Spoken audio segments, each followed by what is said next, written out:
My mother-in-law doesn't believe in allergies, and the price I paid for that was losing my child. Hello.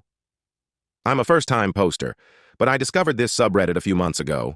I was talking about this subreddit with my therapist, and she gave me the homework of speaking out more about my story to see if it lessened my pain. I've written and deleted this post maybe 7 times now, but I think it's time to get it out. I've spoken English for 30 years, but it's not my first language, and occasionally I use the wrong word because that's what the direct translation is, so I apologize in advance if I confuse anyone. This is going to be a long post as I'm a rambler and there is a lot of background involved. This happened 12 years, 2 months, and 13 days ago on Wednesday, November 2nd, 2005. My dear husband got married in 2002 and had our son 10 months later, in the same year. In May 2004, we welcomed our twin girls. My family was beautiful. Every time I took a picture of us, we looked like the families in the stock photos you can search for. My dear husband is an engineer, and I'm a college professor. We had a nice house in the city. Our children were healthy and happy. We even had a golden retriever named Argo, as if we weren't the picture of familial happiness as is. I can no longer look at the pictures of us because it makes me too angry. When my twin girls were born, we had no issues in the hospital. They were born right on their due date, latched perfectly, and passed all their postnatal tests with stellar stats. When we brought them home, however, we noticed that one of the girls, let's call her OD, an older daughter, since she was a whole 4.5 minutes older than her sister, was developing a rash. I hadn't really dealt with allergies in kids since my son didn't have them, and neither did any child or adult in my entire family. I wasn't sure what it was. I thought that maybe she just had sensitive skin like me. I can't tolerate certain fabrics because I have very dry skin, and I'll often break out in rashes if my skin decides that it doesn't like something. So I stopped using fabric softener on all the clothes. I bought the nicest, most comfortable bedding and clothes. At one point, I even made her clothes myself, in the fear that maybe something in the manufacturing process was upsetting my older daughter. We went to the doctor several times, and they knew that she was having an allergic reaction to something, but every test came back negative, and we couldn't figure out what it was. It took 3 more months to figure it out. During that time, her allergic reactions got more and more severe. At one point, she was the only baby in the history of the hospital who had to be kept in a clean room because she seemed to have a reaction the minute she left. When that happened, we began an elimination therapy that would rival the lifestyle of Buddhist monks. My husband and I moved our son and younger daughter in with his parents because we needed to eliminate everything from our routine to figure out what was causing the reaction in our older daughter. We stopped using our soap, our shampoo, our deodorants, and our laundry detergents, and that was before we even got to our diet. It took us 3 more months, but we figured it out. Our older daughter was allergic to coconut. The doctors told us that it was a particularly rare allergen, so it wasn't on any of the skin test panels they ran. When we found out what she was allergic to, we were so relieved. But in addition to feeling relieved, I delved into a bout of hysterical laughter. I laughed so hard I cried. And to this day, my dear husband tells me that he doesn't know if I was crying from relief or pure happiness. You see, I come from a culture that uses coconut almost religiously. It's in our cooking. We break a coconut open at religious events. It's used in almost all sweets. It's in everything. The reason I was laughing was because of how much I hated one particular use for coconut. When I was a kid, pretty much up until I was in the 8th grade, my mother would put coconut oil in my hair all the time. It looked greasy as hell. I hated it. And once I was old enough to start doing my own hair, I never put that stuff in my hair again. I was laughing so hard because, of course, I had a daughter with a severe allergy to the one thing I hated my entire life. We had a lot of fun telling people about her allergy, and everyone laughed because they all knew about my hatred for coconut oil. We told my mother, and she laughed as well. She made jokes about how my baby must have heard me talking about my hatred for coconut oil while she was still cooking inside me and decided that she needed to hate it too. We all had a good laugh, and we left it at that. Or so I thought. My mother and I have always had a contentious relationship at best. We got along well enough, but we disagreed vehemently on certain topics. She wanted a traditional daughter who would be religious, get her MS's degree, marry a man that she and my father picked out, common where I'm from, have 2 kids, a house in the suburbs near her, and be a stay-at-home mom like her. I'm not religious in the slightest. I got 2 undergraduate degrees, went on to get a master's and a PhD, didn't get married until 27, late in my culture, and I married a man who was the polar opposite of what my parents wanted. As if this wasn't enough, I was a working mom who didn't need her to babysit since my husband and I made more than enough for a part-time nanny. Essentially, the best way I can summarize our relationship is by saying that she was very proud of me and loved to talk about my accomplishments. But I could always tell that she wished I was something else. We have a fair amount of safe topics that we can talk about, but I could never discuss anything too serious with her, such as politics or my career.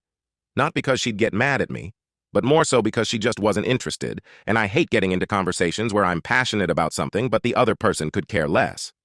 As far as raising my kids, my mother was a just yes person 99.9% of the time. She was hands-off and respected all of my decisions, even if she didn't like them sometimes. Example: I chose not to raise my kids religiously, but I still took them to community events so they could understand their roots, and my mother never pushed them to pray. The only thing she continually got on my case about was the coconut oil thing. You see, my girl has very textured and curly hair.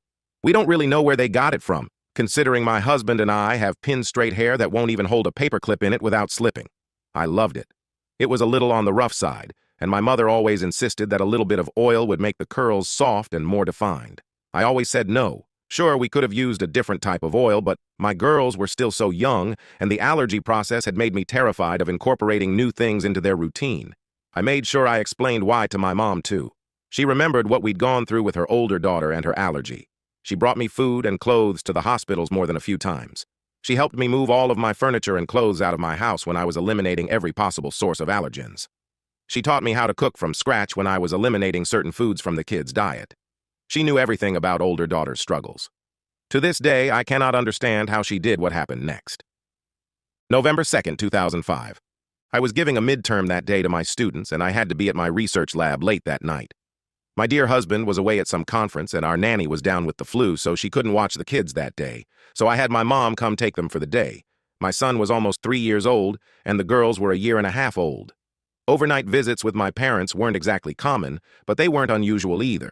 They had always come back from these visits very happy and well taken care of, so I had no second thoughts about leaving them with my parents. They spoke to me on the phone after their lunch, and then, around 5 p.m., we video chatted. The kids were all so happy and healthy. I got home around 10:30 p.m. that night and called my mom to see if the kids were up by any chance, and I could say goodnight. I missed the kids by about 20 minutes. They'd already gone to bed. So I talked to my mom for a little bit, but she's a pretty early sleeper too, so we hung up and went to bed. I woke up around 5 a.m. the next morning to go pick up my husband from the airport at 6. We were going to get breakfast together and then go pick up the kids. I picked up dear husband, and neither one of us was very hungry yet, so we thought it'd be a nice treat to pick up the kids first and go to breakfast or brunch with my parents. We got to my parents' house at 7:45 a.m. My parents weren't there. My son was at the neighbor's house and ran outside with the neighbor as soon as he saw his dad and I pull up. He was hysterical and crying, and I couldn't calm him down. My blood pressure was rising because now I'm thinking that something horrible has happened to my parents. My neighbor tells me that she isn't sure what's happening, but there was an ambulance at my parents' house at 6 a.m., and my dad had run over and woken them up to see if they could watch my son for a few hours until he got back. Of course, they'd said yes. I'm calling my parents nonstop at this point, and I'm getting frantic because I don't know what's happened. My son was still crying, but he was calmer. He still couldn't really explain to me what had happened, though. I honestly don't remember the details of what happened next, but somehow we figured out that the ambulance was from X hospital nearby, and we broke several driving laws trying to get there. We got to the hospital, pulled into the emergency entrance that was for ambulances only, left the car, and bolted inside. A few nurses took notice of us immediately and were asking us what was wrong. I was calmer than my dear husband at this point, so I explained that I didn't know, but my twin girls and my parents were here somewhere. I'll never forget the look on that nurse's face. She knew exactly who I was in that moment, and she was about to cry.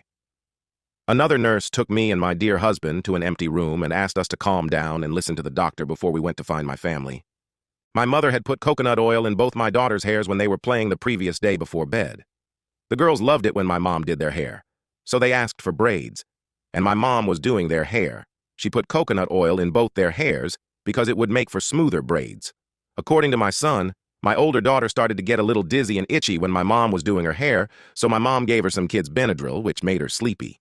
Since it was close to bedtime anyway, the kids then went to bed. Giving her Benadryl was something we did whenever she had a mild reaction, since it usually meant she accidentally came across some coconut from a secondary source. We also showered her from head to toe immediately to erase any lingering traces of it. My mother simply gave her some Benadryl, kept the coconut oil in her hair, and put her to fucking sleep. Benadryl made her sleepy and unable to wake up or be conscious enough to wake up her brother or cry. She vomited in her sleep, and the rash spread all over. Her little body was swollen to twice the size. She had asphyxiated in her sleep. She died painfully and slowly in the early hours of the morning. My mother had found her when she went to check on the kids in the morning around 7 a.m. She was already dead by then. My mother screamed and called for my dad, and that's when they'd gone to the hospital. My dad hadn't known about the coconut oil until my mom explained, and to this day, I've never seen my father so angry. He was still unable to look at my mother out of fury, or at me out of shame, when I saw him at the hospital. They had rushed to the hospital, hoping there was some way to save my older daughter and get my younger daughter checked out immediately, since he thought she might have a mild allergy as well. I can't even explain to you the emotions my husband and I felt. I remember seeing my little girl and just being in denial. There was no way that she was gone.